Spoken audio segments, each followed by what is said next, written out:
juda kuchli. Eng zo'r apelsinni mana shu hisoblanadi aka bozorda. Bu necha pul narxi? Buni 22 ming, 21 ming sotyapmiz. Mana Afrika 10 ming kilometrdan kelgan mahsulot 22 ming biz xalqimizdan asosiy kelyapti. O'zbekiston xalqi shuni. Degan talab bor. Talab juda kuchli aka. Eng zo'r apelsin mana shu aka. O'zbekistonda eng iste'mol qilinadigan ko'pi shu. Chaqqon. Endi savol beraman, qarang. Yildan yilga kuchayyaptimi yoki pasayyaptimi? Yildan yilga kuchayyapti. O'tgan yili dekabr oyida kirgan aka mana shuncha yuk. Mana hozir noyabrda boshida mana shuncha yuk aka. 150 tadan ortiq ishga.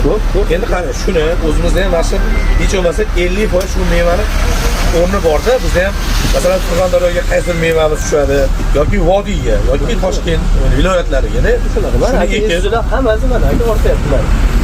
Navoiyga o'rtayapti, mana aka Vodiyga o'rtayapti, hammasi o'rtayapti. Yo, demoqchimanki, o'zbek mahsulotini ham shunaqa qadoqlab, bizda ham borda 100 xil yaqin mevamiz bor. Shularni shunaqa qadoqlab, o'zimizning xalqimiz dasturxoniga eksport qilsak, bizning xalqimiz ham o'zimizning mahsulot, pul o'zimizda qolsa, o'zimizga valyuta kirsa, talab qiladi, to'g'rimi? Shunday aka. Hozir mana o'rtacha bitta bo'ri yukingiz 30 ming dollar hisoblayapmiz, 25 ming. Bir kunda 50 ta bo'ri degani 1 million 200 ming dollar pul chiqib ketyapti. Biz chetda mahsulotini o'zimizga olib kiryapmiz. To'g'ri, savdogarlarimiz biznes qilyapti, xalqimiz talab bo'lyapti. Lekin bir tarafdan nusni yutkazyapmiz-da, o'zimizni bor mahsulotdan odamlar sekin orqaga qaytyapti. Chetda mahsulotga talab kuchaygan.